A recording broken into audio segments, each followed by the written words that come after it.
자, 이번 카파 트레이닝 마주 이름은 데클라라고, 이거는 이제 닉네임이고, 원래는 이제 카파 프로토콜 중에서 파라미터랑 펑션 시스템 연속으로 해서 조금 배워보도록 하겠습니다.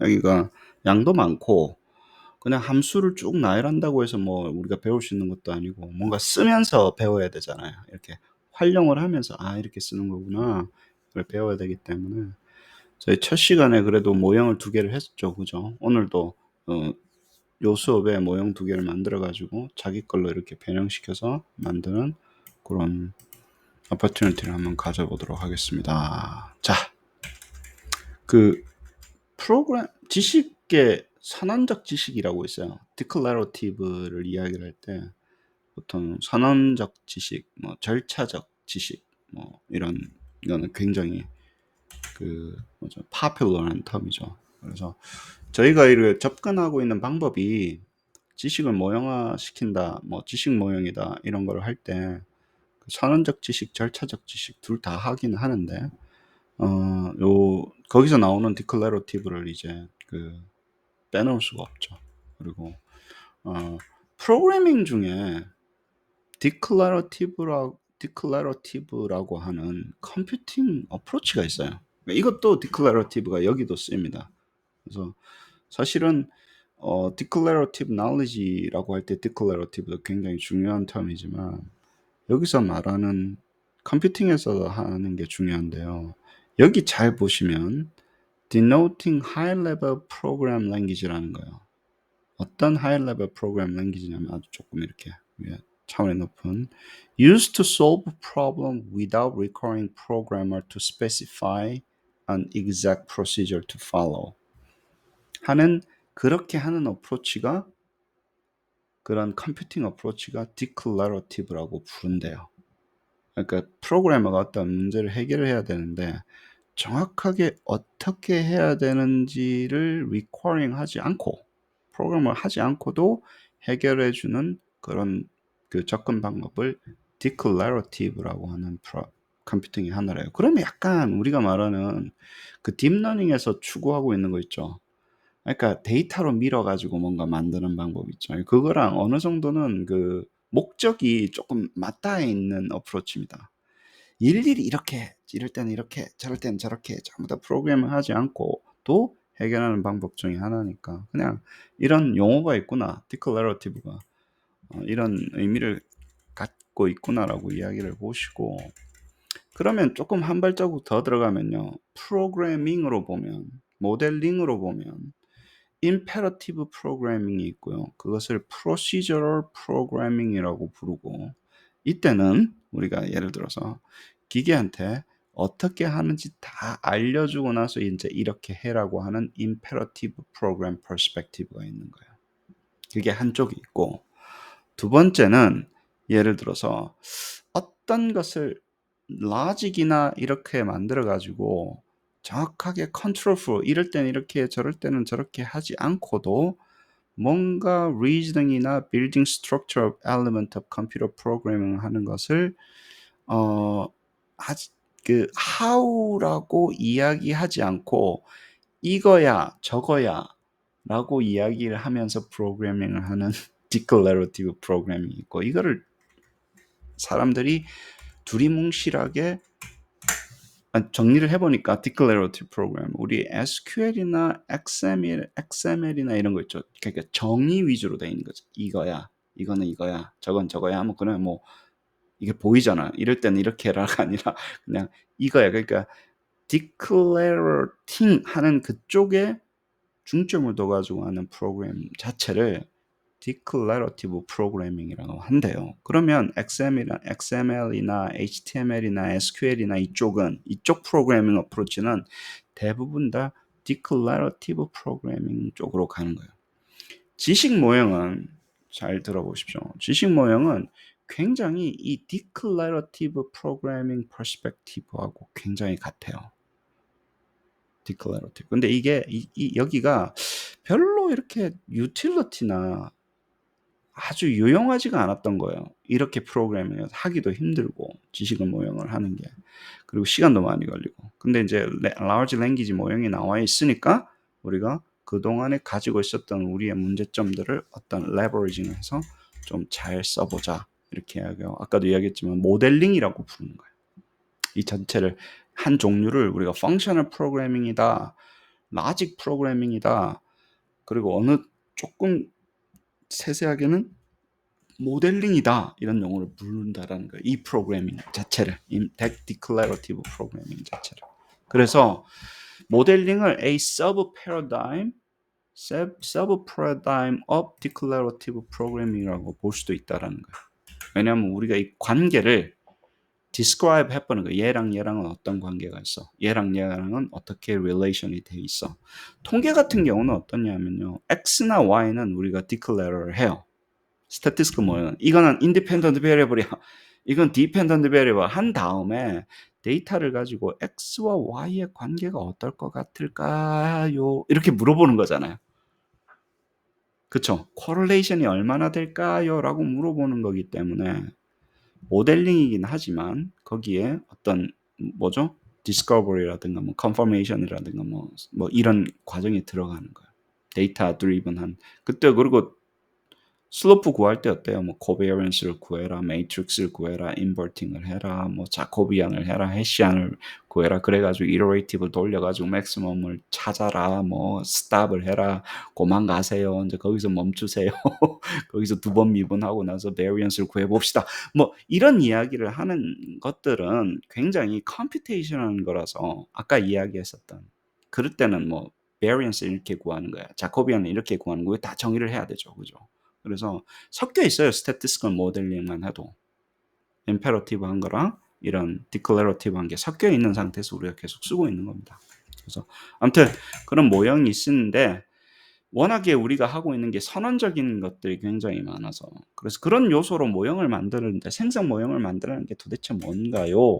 라고 이야기를 하기 위해서 카파 프로토콜이 어떻게 만들어졌는지 이야기했고, 처음에 우리가 변수 정의했었죠. 골뱅이를 가지고 변수 정의하고 꺽쇠 놓고 하는 걸 이야기했고, 시스템 파라미터가 이제 새로운 거죠.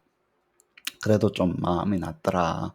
수업 끝나고 나서 처음 듣는 분들이 골뱅이 자체가 너무 어익숙하실 텐데, 익숙 안 할 텐데, 예를 들어서 비모 선생님 같은 경우는 옛날에 좀 들었던 게 어렴풋이 기억이 나던데요. 이러면서 골뱅이 그게 TR, TU 이런 건 처음 들었지만, TR1, TR2 이런 거 처음 들었지만, 그래도 옛날에 이거 변수를 정의하고 해가지고 조금 약간 완전히 바닥부터 시작하는 건 아니어서 그렇게 이야기하는데, 시스템 파라미터가 너무 중요해요.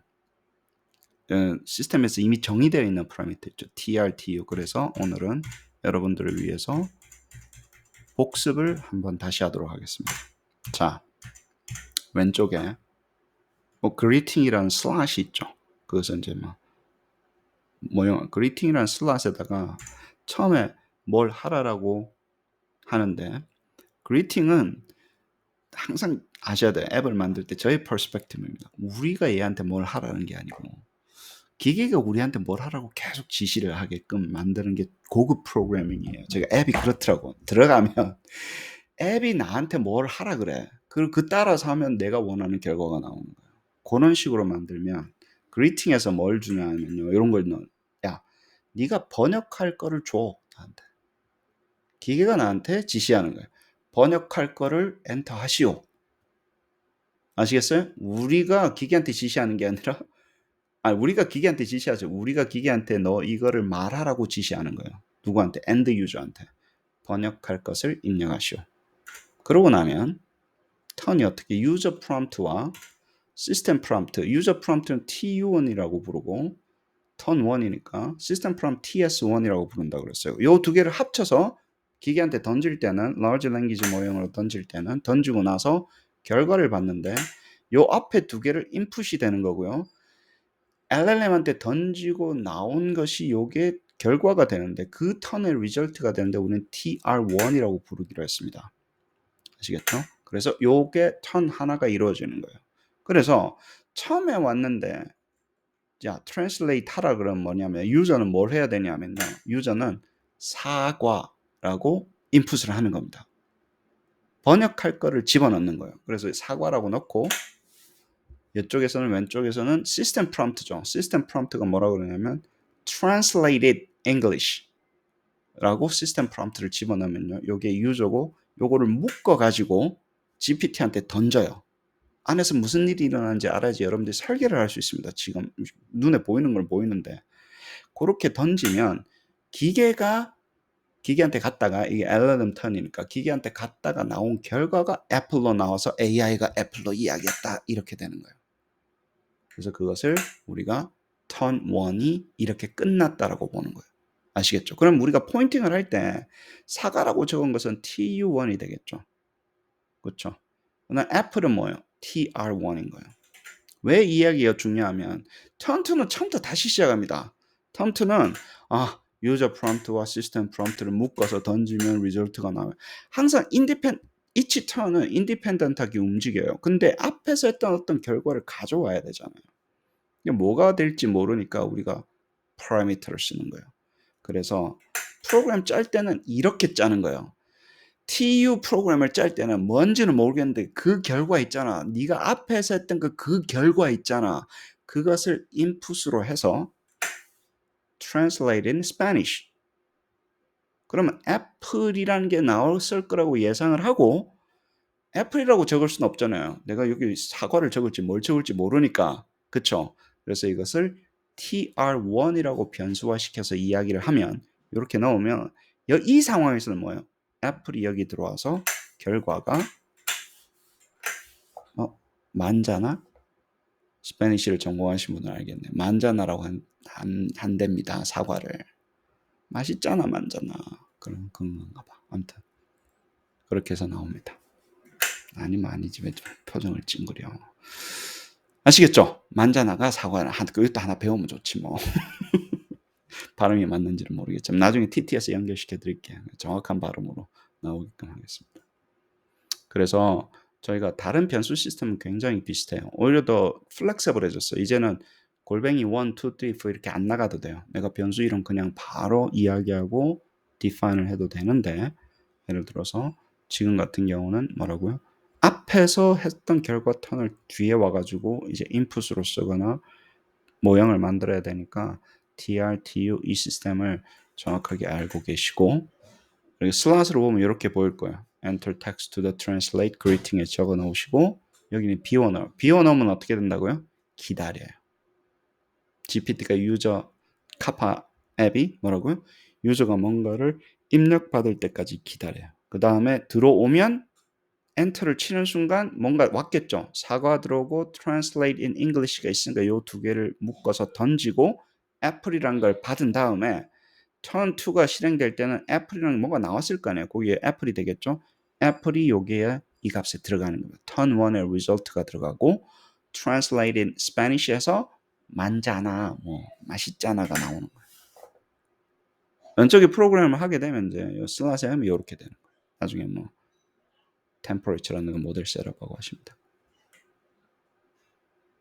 이게 머릿속에서 왔다 갔다 하셔야 됩니다. 이제는. 이게 머릿속에서 돼서 처음부터 몇 번 연습을 해보시고 내가 하고 싶은 거 있죠. 기계한테 뭘 줘. 그거 가지고 뭐 하고 또 줘. 그 다음에 그걸 가지고 뭘 해. 이게 되셔야 돼요. 오른쪽에 보면 이렇게 보여요. Enter text to translate 뭐 to trans 어쩌고 저쩌고 위에 나오겠죠. 그 다음에 사과 넣고 만자나 나오고 이렇게 됩니다. 나쁘지 않죠? 그렇죠? 간단한 건데 결국에는 이거의 확장이에요. 이거를 확장을 시키고 알르는 턴은 뭐 사실 간단하진 않아요. 아무튼 그 다음에 자 제가 작년에 페이퍼 10개 학생들하고 하고 뭐 5개는 갔어 NCM이 발표도 하고 그랬었잖아요. 참 안타까웠던 게 뭐냐면 제가 강의할 때는 이런 거 비스무리한 걸 올리거든요. 자꾸 이거를 페이퍼에 자꾸 집어넣으려고 그래요. 이런 거 스샷 같은 거 있잖아요. 안 됩니다.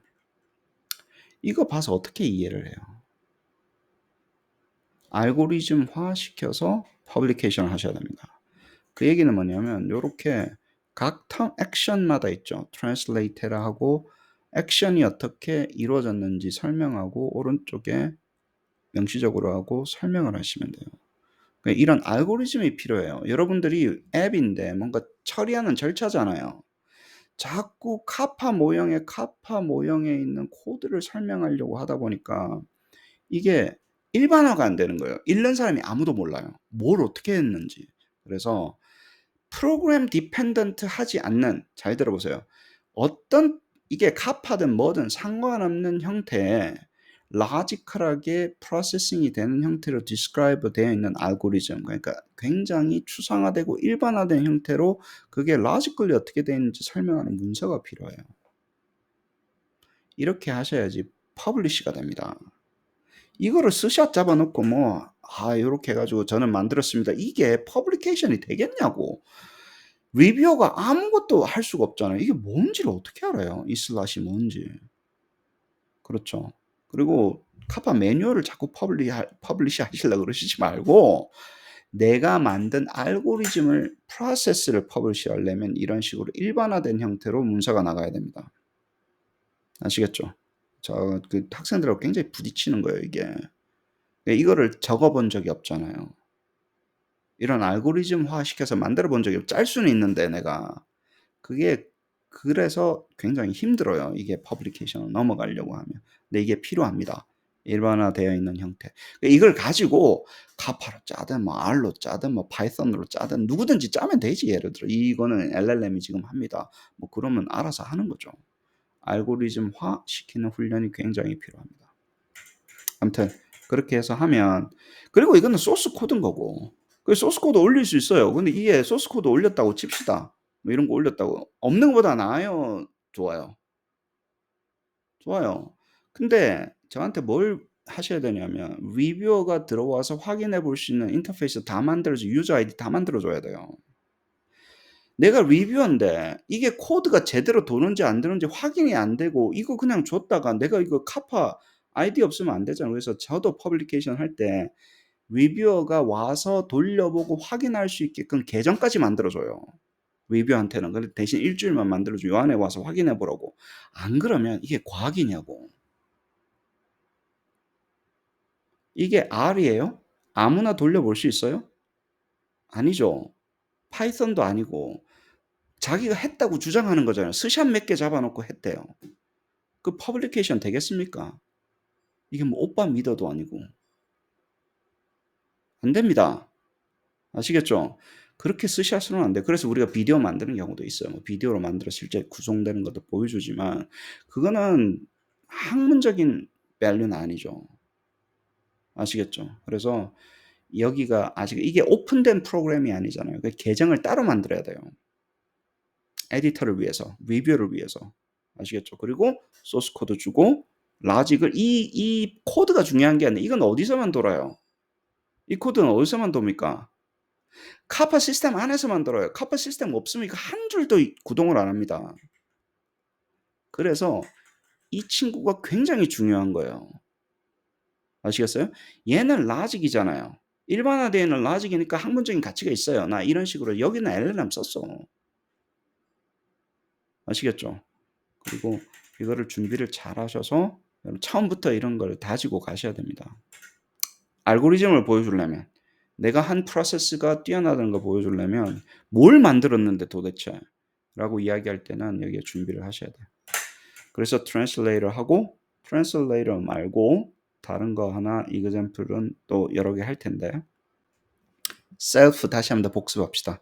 파라미터 옆에 셀프에 하게 되면 하나의 값이 아니라 전체 목록을 그대로 반환합니다. 찍으면 vehicle이라고 찍으면 전체 목록이 나오고, vehicle 1이라고 찍으면 뭐라고요? car가 나와요. 왜 나왔을까요? vehicle의 첫 번째이기 때문에 이렇게 나와요. vehicle 2면 버스가 나오고, vehicle 3 to 4 연속으로 나오게 하려면 3과 4, 5까지 나오게 하려면 3 to 5 하면 되겠죠?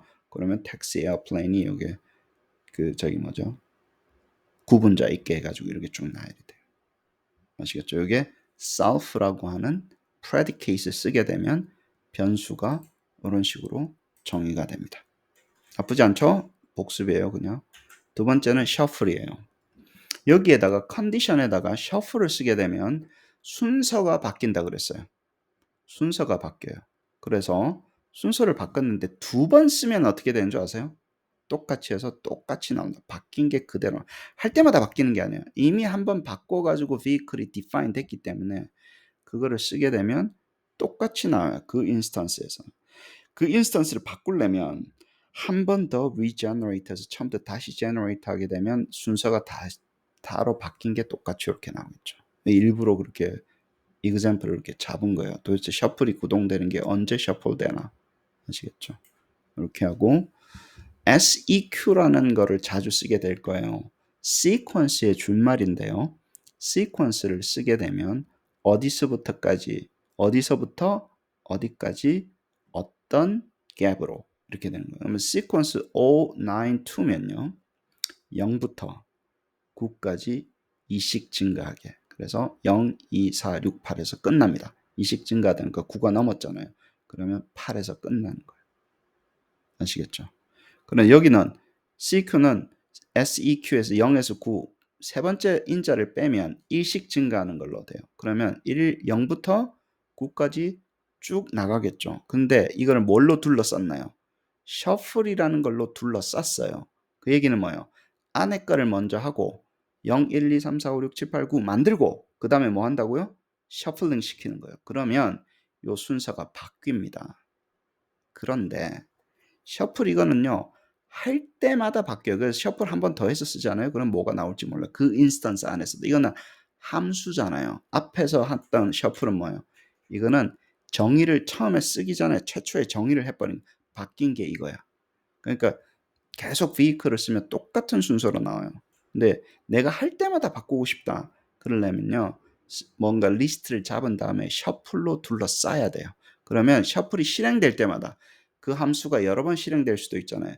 그 함수가 실행될 때마다 그 순서는 바뀌게 되어 있습니다. 그 다음에 eval도 살렸습니다. 그래서 eval이라는 거는 우리 간단한 계산할 때 있죠. 더하기, 빼기, 곱하기, square root 뭐 이런 거 할 때는 이 eval로 expression 집어넣으면 할 수 있는 데까지 최대한 계산해서 결과값을 반환합니다. 그래서 간단한 그 numeric한 연산을 할 때는 eval을 써서 계산하시면 돼요. 그 다음에 함수가 n이라는 함수인데 제가 굉장히 자주 쓰는 함수거든요. 이거 random number generator 비스무리한 건데 어떻게 쓰냐 하면 저는 주로 이런 걸 N10을 써요. N10, N5 뭐 이런 걸 쓰는데 N5를 쓰게 되면 뒤에가 갭도 있고 starting number도 있는데요. 1부터 시작합니다. 1부터 10까지 random integer 중에 하나를 선택하게 돼 있어요. 1부터 0이 아니고 1부터 10까지 중에 random number 중에 하나를 선택하게 돼 있어요. 5, 10을 쓰면 5부터 10까지 일씩 증가하는 넘버 중에 하나를 선택해요. 그래서 8 나오고 9 나오고 한 거예요. 그 다음에 이게 0.5씩 증가하는 것 중에 하나를 선택하게 돼요. 8.5 나오고 뭐 이렇게 되는 거죠. 그 다음에 변수가 하나 더 있는데 5개를 randomly 5번 선택하라 그러면 sampling with replacement로 해서 여기에 이런 식으로 나옵니다. 값이 중복될 수도 있는 거예요. 5부터 10까지 0.5씩 증가하는 것 중에 뽑는데 5번 with replacement로 뽑아. 그래가지고 이런 숫자들이 나오는 거예요. 그래 그걸 가지고 이제 뭐 데이터도 만드시고 뉴메릭 데이터 만들고 시뮬레이션도 하시고 할 때 n이라는 함수를 굉장히 많이 쓰실 거예요. 그 다음에 셔플 리스트는 아까 말씀드렸죠. 리스트를 주고 셔플을 하는데 한 번 더 하면 어떻게 된다고요? 또 다른 게 나올 거예요. 왜냐하면 셔플이라는 함수는 실행될 때마다 셔플을 하기 때문에 똑같은 리스트를 셔플해서 2번 하게 되면 할 때마다 다른 게 나오게 됩니다. 순서만 바꾸는 거예요. 여기서. 그래서 기본적인 함수들이 갖춰졌고 그거를 가지고 declare 한번 해봅시다. 자, 준비됐어요? 하나하나 합시다. 첫 번째 파라미터는 이 number라고 해서 enumerated number에서 enum이라고 define 했습니다. 오케이? 내가 그냥 정의한 거예요. 이름. 그 다음에 value를 vertical 바로 1, 2, 3, 4, 5 manually 집어넣었어요. 그러면 1, 2, 3, 4, 5의 값이 들어간 거예요. 아시겠죠? 각각의 값으로. 그 다음에 shuffle이라고 그랬어요. 그 얘기는 뭐예요? 얘는 1, 2, 3, 4, 5로 돼 있지만 순서는 이제 할 때마다 바꿔야 돼. 그 모형 한 번 실행시킬 때마다 바꿔야 돼. 여기까지 이해됐습니까? 됐어요. 두 번째, S넘버는 시퀀스 넘버라고 해서 그건 S넘이라고 했고, 얘는 1부터 5까지 일씩 증가하게끔 하면 1, 2, 3, 4, 5 나오겠죠. 그래서 얘도 사실은 얘랑 똑같아요. 근데 이렇게 하지 않고 이렇게 만든 거예요. 왜냐면 숫자가 많아지게 되면 여기에 유리할 수도 있잖아요. 1부터 100까지라든가 뭐 하면. 그렇죠. 나열하면 없어 보이잖아. 계속. 숫자가 일씩 증가하는 거. 그래서 SEQ로 1, 2, 3, 4를 그대로 하고 했어요. 근데 조건에 뭐라고 했냐면 link enum이라고 그랬어요. 이러면 1, 2, 3, 4, 5가 됐는데 얘가 섞이잖아요. 얘가 섞일 거 아니에요. 그 섞인 순서 그대로 따라서 얘도 섞입니다. 그러니까 이게 pairing이 되는 거예요. enum하고 snum하고가 pairing이 돼요. 이 링크 컨디션 때문에. 아시겠어요? 링크 predicate라고 수로라고도 이야기하고 컨디션 뭐 조건이라고도 이야기하는데 그러면 snum하고 enum하고가 링크가 되는 거예요. 그러니까 얘가 섞였을 때 얘도 섞여요. 세 번째는 word로 된 넘버라 그래서 wnum이라고 define을 하고 1, 2, 3, 4, 5라고 이제 적었어요. 적을 수 있겠죠. 그리고 했는데 링크를 snum하고 했어요. 그러면 enum이 바뀔 때 snum이 바뀌죠. snum이 바뀔 때 wnum도 똑같이 바뀌어요. 그럼 이 세 개가 같이 연동되는 거예요. 물론 snum에서 enum을 바로 때려도 돼요. 아시겠죠? enum을 바로 때려도 되고 그 직전 거로 때려도 돼요. 얘가 근데 조건이 있는데요. 디멘션이 같아야 돼요. 얘가 5개잖아요. 얘도 5개 해야 돼요. 얘도 5개 해야 돼요. 이게 틀리게 되면 에러가 납니다. 링크를 거실 때 하나는 셔플이 돼 있어야 되고 제일 중요한 거는 뭐냐면 숫자가 같아야 돼요. 아시겠죠? 왜 그렇게 합니까? 그렇게 하게 되면 각 로우별로 첫 번째는 첫 번째끼리 같이 움직이고 두 번째는 두 번째끼리 같이 움직여요. 이게 약간 테이블에 대한 2디멘셔널한 관계를 하기 위해서 만들어진 거예요. 테이블로 2디멘셔널하게 하는데 each row끼는 같이 움직이는 거예요. 어느 row가 뽑힐지는 모르지만 row가 뽑히면 걔네들은 같게끔 하려고 요 지금 작업을 한 겁니다. 여기까지 이해가 되세요? 됐다고 칩시다. 연습 많이 해야 돼요. 그 다음에 stem 1이라고 하는 것은 문항의 stem 부분인데 문두 부분인데 what is enum.1 enum.2라고 그랬어요. 그러면 셀프가 하면 요게 이제 뿌려질 텐데 이걸 찍어 보면요. enum에서 하나를 가져오고 enum2에서 하나를 가져와요. 그럼 이놈이 1일지 이놈이 2일지 알아요? 몰라요? 몰라요. 아시겠죠? 이게 섞여져서 그 중에 하나니까. 근데 같은 넘버일 거예요? 다른 넘버일 거예요?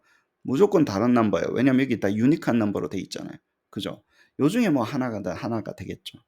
그 다음에 그럼 스템이 완성이 됐어요. 만들어 나가는 거 하나씩 엘리먼트로. 두 번째 AN1은 뭡니까? answer인데 answer는 enum이라는 게 정해졌잖아요. 앞에서. 그거하고 enum2하고를 더한 게 플러스냐라고 물어봤을 때 더해가 이렇게 하면 이 플러스가 계산을 하는 거예요. 첫 번째 이놈의 숫자를 월 가져오고 이놈2의 숫자를 가져와서 이놈 저놈 해가지고 더해가지고 eval이라는 함수로 둘러쌌잖아요. 그러면 연산을 해서 answer 1이 이거 numerical한 결과로 return을 시켜줍니다. eval을. 아시겠죠? 그 다음에 operator라는 걸 정의를 하고 이거는 여기에 vertical bar가 있는데 더하기일 수도 있고 빼기일 수도 있고 곱하기일 수도 있어요. 아시겠죠? 그렇게 사용을 했고 rnum은 random number인데 random integer인데 n5를 했기 때문에 1부터 5까지 random number 중에 simple random으로 integer 중에 하나를 뽑아요. 1부터 5까지 integer 중에 얘도 마찬가지입니다. 1부터 5까지 어떤 number에 같을 수도 있고 다를 수도 있어요. 근데 rnum은 이거고 rnum1은 이거 rnum2는 이렇게 됩니다. 이렇게 선언을 잘 보세요. 관계가 됐던 변수들의 관계를 쭉 선언하면서 만드는 거예요. 쭉 엘리먼트를 먼저 만들어 놓고 그걸로 이어 붙여서 전체의 거를 만드는. 그래서 이게 이제 우리 시스템에 오게 되면 제가 요 프린트로 둘러싸도 되고요. 뭐라고요? 역 슬래시를 2번 쓰게 되면 역 슬래시하고 반드시 칸을 바꿔야 돼요. 역 슬래시하고 이 커멘트를 달 수도 있는데 일단 역 슬래시하고 라인을 바꾸면 얘를 프린트합니다. 프린트한다는 얘기는 뭐냐면 얘가 이제 LLM 턴이 아니라 symbolic 턴으로 넘어가요. 그러면 얘는 그러면 턴 1 to the 4는 뭐예요? 전부 다 LLM으로 가는 게 아니라 symbolic 턴으로 이루어지는 거예요. 그러면 여기서는 그냥 찍었잖아요. 원래 밑으로 쭉 나열해야 되는데 이넘은 골뱅이로 된 이넘이요. S넘은 골뱅이로 된 S넘이요. 그럼 그대로 한번 찍은 거예요. 전부 다. 내용을 전부 다 찍은 거예요. 찍어서 첫 번째 턴은 그냥 한번 찍어봐봐. 두 번째 턴은 뭐예요? stem 1은 stem 1 골뱅이야. answer 1은 answer 1 골뱅이야. 그러면 이제 stem과 answer가 나오겠죠. 그 다음에 요거를 가지고 세 번째는 what is enum 1, enum 2 했는데 이건 그대로 가져오고요. operator 1, operator가 뭐였나요? operator가 이것잖아요. 요 중에 섞었는데 첫 번째 거를 줘라는 얘기예요. 그럼 이게 더하기일 수도 있고 빼기일 수도 있고 곱하기일 수도 있겠죠. 다시 한번 더 말씀드릴게요. operator가 3개인데 섞었잖아요. 그럼 그 중에 하나가 나오는 거예요. 그래서 요 변수 안에도 operator 2가 여기에 이렇게 들어가는 거 이벨 안에도 그럼 rnum1과 rnum2 중에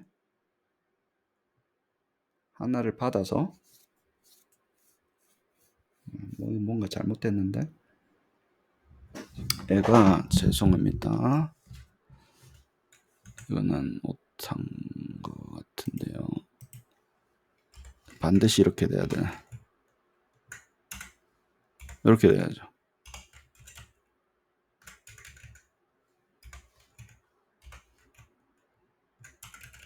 그래야지 일을 하지. operator도 마찬가지죠. 그중에 하나를 뽑았기 때문에 요거를 여기 이렇게 돼. 죄송합니다. 노트가 완전히 잘못됐네. 이거 업데이트 하셔야 됩니다. 이렇게 하고 얘도 꺽쇠 있어야 되고 얘도 꺽쇠 들어가야 되고 얘도 꺽쇠 들어가야 되고 꺽쇠 죄송합니다. 왜냐면 인덱스를 다 붙여줘야 되죠. 알람에 이렇게 해서 다 붙여주시면 이렇게 됩니다. 아시겠죠? 그 다음에 뭐 한다고요? 그 다음에 한번 찍어보면 실행을 해보면 이렇게 나옵니다.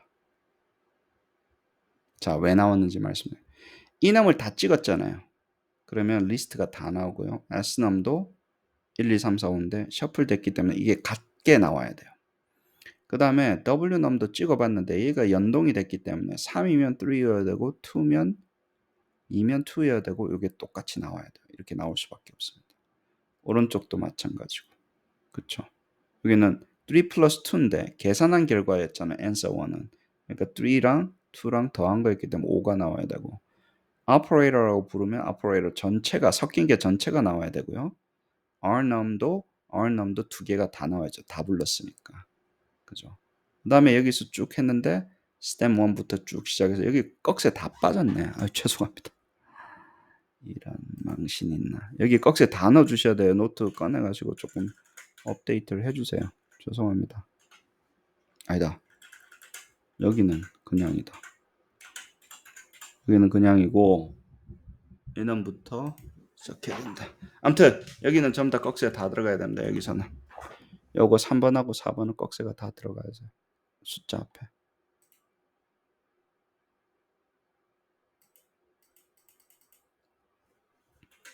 아시겠죠? 그러고 나서 리절트가 이렇게 나오는 거예요.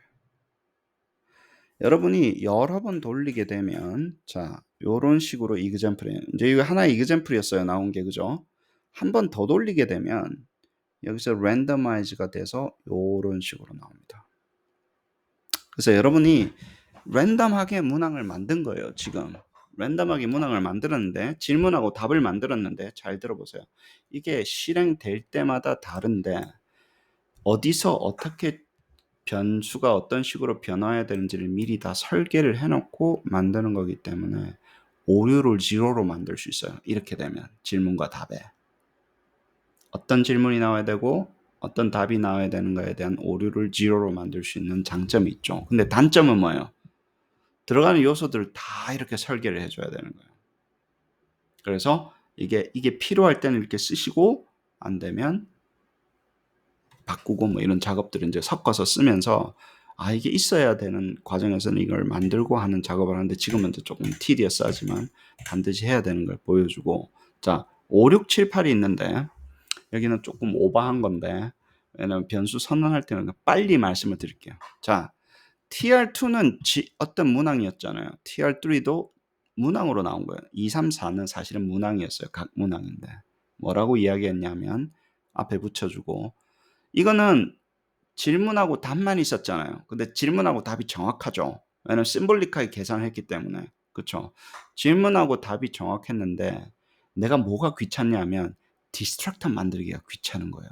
그래서 GPT한테 내가 질문하고 답을 줄 테니 디스트럭터를 만들어 가지고 새 문항을 완성을 시켜줘. 멀티플 초이스로.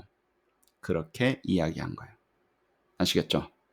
그 다음에 두 번째는 여섯 번째 턴은 그러면 다섯 번째 턴에서 뭐가 나와요? 질문이 나오겠죠. 질문이 쭉 나올 거라고요. 답을 알아요, 몰라요? 몰라요, 사실은. 질문만 만들었으니까, 퀘션만 만들었으니까. 그래 놓고 뭐라고 했냐면 풀어봐. 그리고 풀 때 A, B, C, D만 하지 말고 이게 rational, 왜 그 답이 맞는지에 대해서 설명도 해봐 라고 이야기했어요. 뭔 말인지 아시겠어요? 다시 한번 더 이야기할게요. TR5는 문항이 나왔을 거 아니에요. 멀티플 초이스 문항이 나왔을 거 아니에요. 문항을 주고 풀어보라 그런 거예요. GPT한테. 네가 풀고 A인지 B인지 답을 다 한 다음에 그냥 A나 B나만 하지 말고 뭐라고요? Providing rationale of each choice라고 그랬어요. 이해가 되세요? 왜 B인지 설명해봐라고 이야기했어요. 그래 놓고 보통 보면 이걸 비우면 어떻게 되냐면 사람한테 답을 달라 그러는데 지금은 temporarily 기계가 만든 답을 줬어요. 그래 놓고 뭐라 그러냐면 일곱 번째 턴은 TR6가 들어오니까 알 수가 없죠. 얘한테는 이게 사람이 줬는지 알 수가 없어요. 그냥 들어온 거예요. 답이 들어왔는데 너 그레이드 한번 해봐. 채점 한번 해봐. 누가 만든 답이에요, 이거? 기계가 만든 답이에요. 채점 한번 해봐. 라고 이야기했어요. 뭔 말인지 아시겠어요? 채점하는 거 하고 그 다음에 채점의 결과가 나오고 있죠.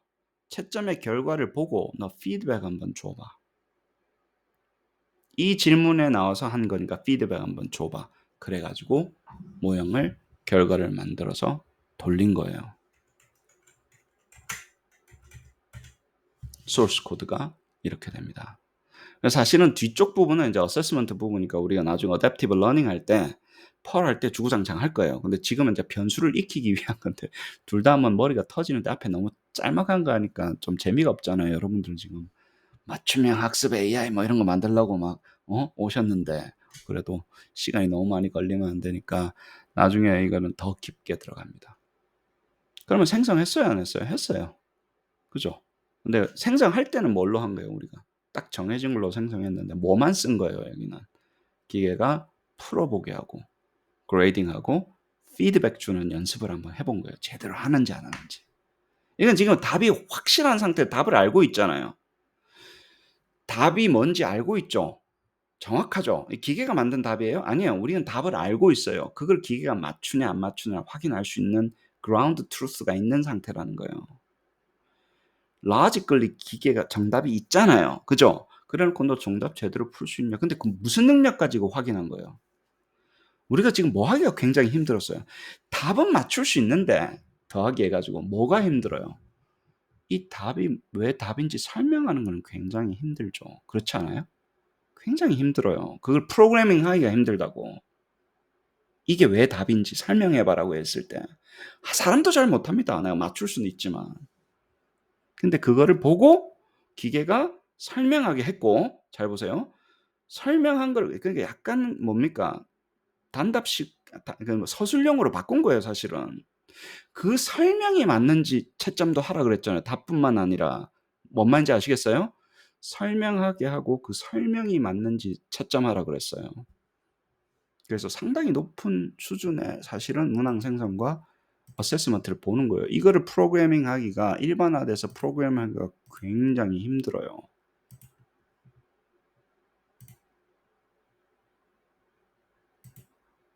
디클라란가? 네네. 그래요. 해봅시다. 시작하면 시작이 되겠죠. 그럼 뭐예요? 정의하고 처음에 정의했죠? 그 다음 뭐예요? 문항 만들었죠?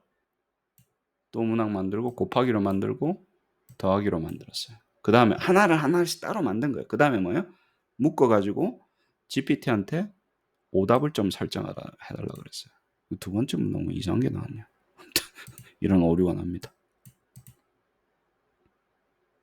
이래가지고 주니까 응용까지 해가지고 줬나 뭐 어쨌든지 모르겠다. 왜 이게 나왔는지 모르겠다. 멍청한 짓을 많이 합니다. 밸리데이션 항상 해야 됩니다. 나왔고 풀으라 그랬어요. 그쵸? 풀고 왜 이게 답인지 설명하라 그랬어요. 왜 답인지 설명하라 그러고 들어온 걸 가지고 뭐라고요? 피드백을 달라 그랬어요. 그러니까 그냥 간단하게 피드백 달라 그랬어요. 그러니까 뭐 great job이다 어쩌고 저쩌고 저쩌고 다 맞췄다 excellent다 well done이다 뭐 이런 식으로 해서 피드백이 나오는 거예요. 아시겠죠? 여기서는 완전히 굉장한 오류가 있죠. 이걸 줬는데 캐피털이 어디서 튀어나오는지 모르겠는데 왜 Q2가 여기에 나왔는지 모르겠는데 이거 다 따로 안 하고 뭉쳐서 해서 그럴 수도 있어요. 아무튼 이런 오류가 나오는 거예요. 이걸 잡는 거예요 우리가. 다시 한번 해봅시다. 클릭을 해보면 이렇게 나왔죠. 그죠? 그 다음에 더하기 곱하기 이것도 어쩌다 보니까 더하기가 나온 거예요. 랜덤리 선택이 됐으니까. 그 다음에 그걸 묶어서 이제 문항으로 만들었어요. 이거 이상하다. 이거 좀 뭘 잘못 가져오는 것 같은데. TR2, 3, 4 Creating multiple choice로 만들어 그러니까 얘가 지금 4.0으로 바꿔야 되나 보다. 3.0에서 멍청한 짓을 하네요. 그러면 이런 문항이 나왔죠? 앞에 했던 걸 가지고 만들으라 그랬는데 얘가 이해를 잘 못하나 봐요. 그래서 문항이 나오면 문항이 나온 걸 가지고 만들었고 그걸 가지고 맞았다 틀렸다 그리고 왜 그 답인지 하고 그 다음에 피드백을 주는 거예요. 만약에 여러분들이 유저 그 인터랙티브하게 하려고 하면 얘를 여기서 보세요. 빼버리는 거예요.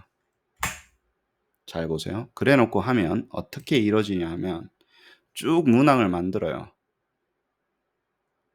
쭉 만들고 나서 수학 문항인데 이게 계속 이렇게 나와. 잠깐만요. 무슨 이슈가 있나? TR5 맞는데?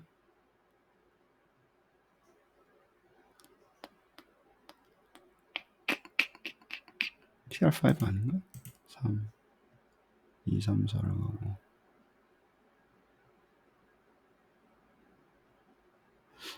아무튼 이거 뭐 좀 나중에 바꿔보겠습니다. 그럼 이제 수학 문항 반이네. 이렇게 나왔죠. 그럼 여기서 우리가 이제 여기는 correct answer가 들어가는데 answer를 뺀다고 하면 예를 들어서 뭐 B냐, 뭐 C다, 뭐 D다, 뭐 이렇게 주면 그걸 가지고 그레이드를 했는데 얘는 틀렸고 얘는 맞았고 뭐 어쩌고저쩌고 얘가 틀렸으니까 너는 이걸 잘못 알았네 그러면서 이제 피드백을 이런 식으로 맞춰주는 거예요. To improve 하기 위해서 뭘 좀 해야 된다 뭐 이런 게 되는 거예요. 지금 간단한 구조를 받고 validation을 중간에 안 넣었기 때문에 멍청한 짓을 하고 다 3점으로 돌려서 멍청한 짓을 하는데 이것을 fine tuning해서 우리가 정말로 정교하게 계속 만들어요. 간단한 이그젬플이지만 문항 만들어 가지고 결과 나오는 것까지 조금 보여드렸습니다. 그래서 소스 코드 받아가지고 이제 여러분들 여기 있으니까 앉혀가지고 보시면서 이제 바꿔 나가면서 하시면 된다. 디클라라를 선택했던 이유는 제가 프란치스코고 집사람이 클레어입니다. 클레어. 그래서 원래는 이거 영화 보면 굉장히 미인이더라고요. 집사람은 또 다른 관점에서 미인이니까 그렇습니다. 제가 굉장히 개인적인 이야기인데 하나 할게요. 연애를 했을 때 보통 그런 거 물어보잖아요. 나랑 왜 결혼했냐. 그때는 직장도 없고 아무것도 없고 무슨 뭐 학위가 있는 것도 아니고 학부생이고 뭐, 예. 뭐 아무것도 없는데 왜 결혼했냐고 물어보면 때 집사람이 그런 이야기를 한 적이 있어요. 아 근데 좀 나중에 잘 될 것 같은 능력이 있는 남자인 것 같아서 그때 결혼했다 그런 이야기를 하더라고요. 그래서 사람 보는 눈이 있군 뭐 이런 생각도 했지만 두 번째 생각은 뭐냐면요. 그게 굉장히 큰 힘이 됐어요. 그러니까 '아 나는 포텐셜이 있나 보다.' 약간 착각을 하는 거죠. 집사람이 포텐셜이 있다 그러니까 '아 그 뭐 있나 보네.' 뭐 그러고 살았던 것 같아요. 그러면서 두 뭐 굉장히 감사한 마음도 있지만 잘 살게 됐습니다. 여러분들 이 교육을 수백만 원씩 이렇게 들여서 100만 원씩 막 이렇게 들여 가지고 몇 개월간 막 눈치 봐 가면서 뭐 교수님이 돼 주신 분도 있지만 그래도요. 그래서 이 시스템이 아직 아무것도 아니잖아요, 사실은. 이제 함수 만들어지고 뭐 LLM 이제 인테그레이팅 하고 하는데 물론 뭐 다른 건 한 10년 하긴 했지만 그게 굉장히 감사하게 생각합니다. 그래도 여러분이 여기에 불안정한 시스템 아직도 시작도 안 된 커뮤니티에 해 주시는 거는 나중에 잘 될 수도 있을 것 같아서 여러분 투자하시는 거잖아요. 그쵸? 그래서 굉장히 감사하게 생각하고 있다라는 거 그리고 그게 힘이 돼서 정말 또 열심히 해서 좋은 결과 나올 때까지 힘 닿는 데까지 최선을 다하겠다는 그 약속 겸 드리면서 이 강의는 여기서 마치도록 하겠습니다. 감사합니다.